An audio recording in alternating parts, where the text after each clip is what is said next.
Hey guys, it's Maxime.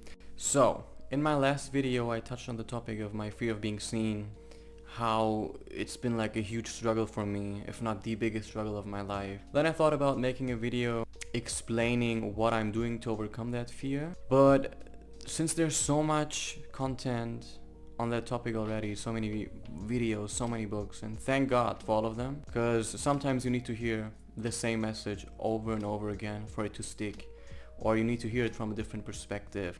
So thank God there's all these people who provide that kind of content. But I wanted to take a different approach because I don't really have anything to add to the stuff that's already been said. And in my approach, I kind of wanted to tell my why, my reason, my motivation, because I feel like you can watch all of the content in the world, all of the videos, read all of the books, but if your why, your motivation, your reason, your purpose is not strong enough, you're never going to take action. In this present moment, you do not feel like the regret and the guilt that you will feel for not having lived or even attempted to live your dream life. That pain, you don't think that that is going to exceed the initial discomfort that you will feel when you try to change your life. Because why would you put yourself through the debilitating discomfort that comes with change and self-actualization when you could just stay in your comfort zone, which makes you feel safe and protected in its familiarity? And the future is abstract anyways. It's not real. You don't feel the pain of the future. It's not real in the present moment. So in my opinion, the best way to get yourself to take action is to get yourself to feel strongly enough about your motivation, about your purpose, about your reason. And that leads us to, actually, let's do this together. I want you to take out a picture, pull up a picture of you as a kid. Preferably you look really happy, or if you had a shitty childhood and it just reminds you of bad things, just a picture of your purest, most innocent version. Take that out. This is mine. This is me as a kid. So what we're going to do is, first I will introduce this kid to you, describe him, his life, and then you will describe your kid version to me and write it down. Okay, so this kid, look at him, all smiley with his plastic flowers in his hand, which is a great symbol of how he was like. He was very soft, Very demure. very sweet. In the other hand, you can't see it, but I'm holding a bald-headed doll, which also represents how caring he was. He loved everybody, and everybody loved him. He was like really sweet, and people were really drawn to him. Like when he was with the guys, he would play fight with them, play video games, play soccer. When he was with the girls, he would play dolls. Not to say that girls play with dolls and guys play video games, just trying to say that he was getting along with everybody. And everybody liked him, and he liked everybody. But as he got older, people would start to take issue with his mannerisms, with the way he walked, with the way he talked. He was a bit effeminate, a bit softish, and people didn't like that. So they would ask him shit like, Why do you talk like that? Why do you walk like that? Why do you laugh like that? kind of shame him and criticize him for it. He didn't understand what the problem was, because that's just how he was. But because he didn't want to create a problem, and clearly the way he was seemed to be a problem, his way of coping was to just not talk anymore, to walk as stiffly as possible, head held down, not laugh, just kind of fade into the background, disappear. So whenever he had to go to family gatherings, which he did not want to go to, he was begging his mom like, please, I don't want to go, but he had to go. He went there, of course, respectfully greeting everybody, but then just praying, please don't nobody talk to me, because I don't want to talk to anybody, because you guys have a problem with me, when I talk. So he was always made to feel like there was something inherently wrong with his very being, the way he expresses himself, the way he talks, the way he laughs, everything pretty much. So he was horrified of any kind of social interaction. Whenever he had to go to any social gatherings, it was a hell for him. He hated it, and he didn't want to show it, of course. He would always be very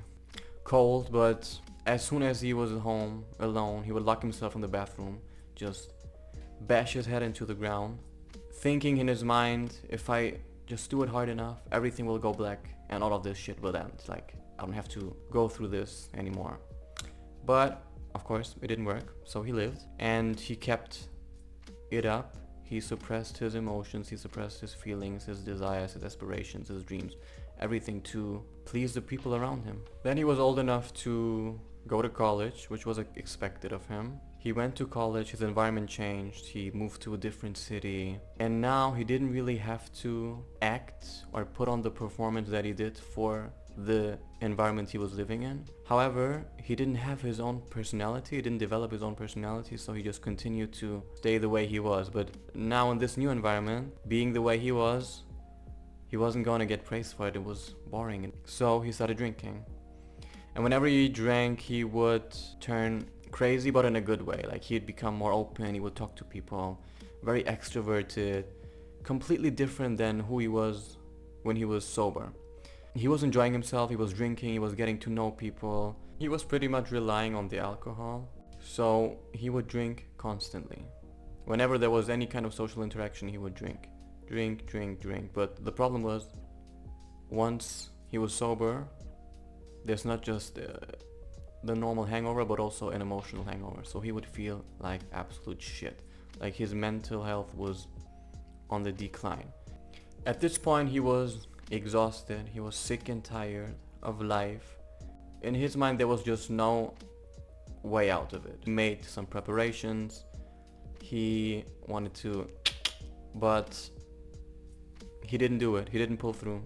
And in that moment, he thought to himself, okay, if I can't even do this, what other option do I have? I have to live, and I have to make the best out of my life. I can't suffer anymore. Like, it's been too much already.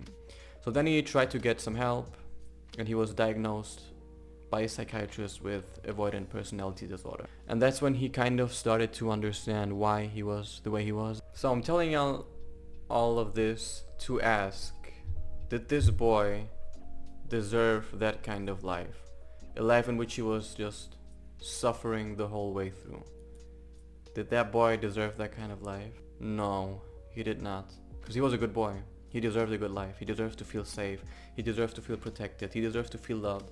He deserves to feel a sense of belonging, a sense of community, something that he never got. But when he was a child, he was subjected to that kind of life. Who can change that life now? Only me.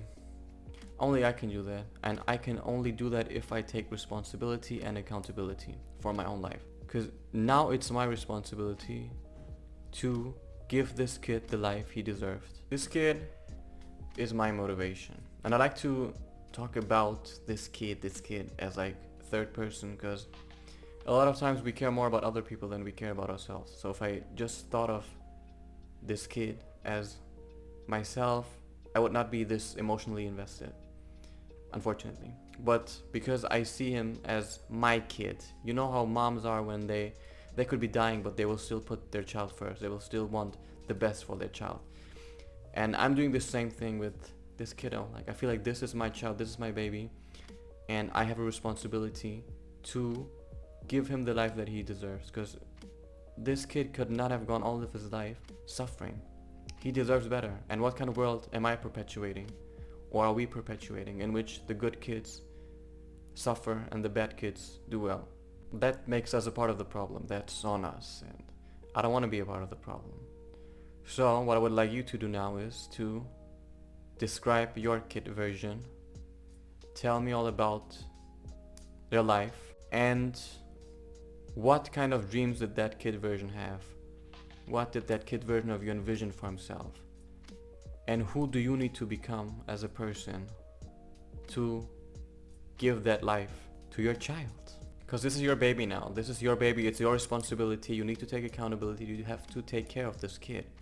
Because if you don't take care of this kid, you let this kid suffer. What does that make you? A child abuser. You're a child abuser. So, take responsibility, take accountability, get emotionally invested. Tell yourself the stories, the sad stories, all the shit that you've gone through. All the shit that you need to make up to this kid. Write it down. Read it over and over again. Remind yourself of it over and over again. Feel strongly about it. Feel all the emotions about it. And then you will take action, like I did.